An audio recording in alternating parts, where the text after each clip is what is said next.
What are the symptoms of cerebral palsy? Symptoms of cerebral palsy include problems with muscle tone, movement, balance, or coordination. In some infants, problems are evident soon after birth. In others, diagnosis comes in later infancy or toddlerhood. In infants who are developing typically, we often see symmetric use of the arms and the legs. That's what we would typically expect to see. In a child who may be exhibiting signs or symptoms of cerebral palsy may show us asymmetry in their hand movements, in their arm movements, or in their leg movements. Cerebral palsy symptoms in babies might include stiff limbs or low muscle tone, inability to use one side of the body, asymmetry, or when one side of the body moves differently than the other side. If a child is not walking at about 12 or 18 months of age, we start to investigate why could that be? Are they still making progress toward that goal?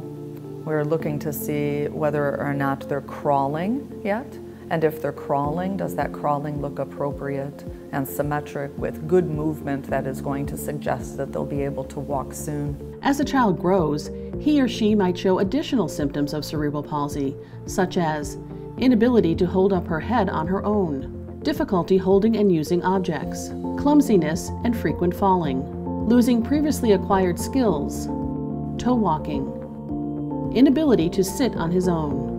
I think it's important to see a team for the diagnosis of cerebral palsy because lots of things can look like cerebral palsy but aren't cerebral palsy. And medicine in its very essence is just making sure you get the right diagnosis, do the right treatment. Children who don't meet certain motor milestones or who have motor delays should be assessed for cerebral palsy. This is especially true for children who have conditions such as low tone, hydrocephalus or stroke, or who were born prematurely. Things that we'll want to know about are motor milestones in particular, how they've been doing with something as simple as feeding or something as complex as starting to crawl and walk. There are many reasons for children to exhibit delays in their development.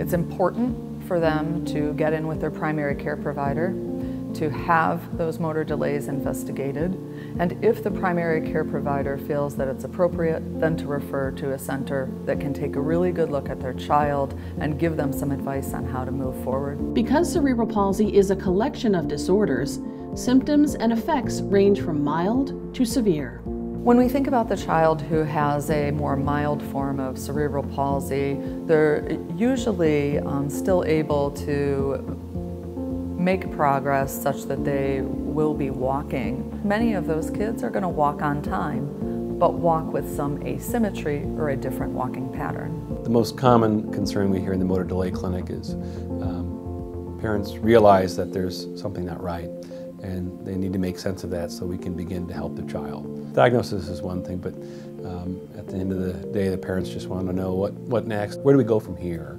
and kind of what's the game plan.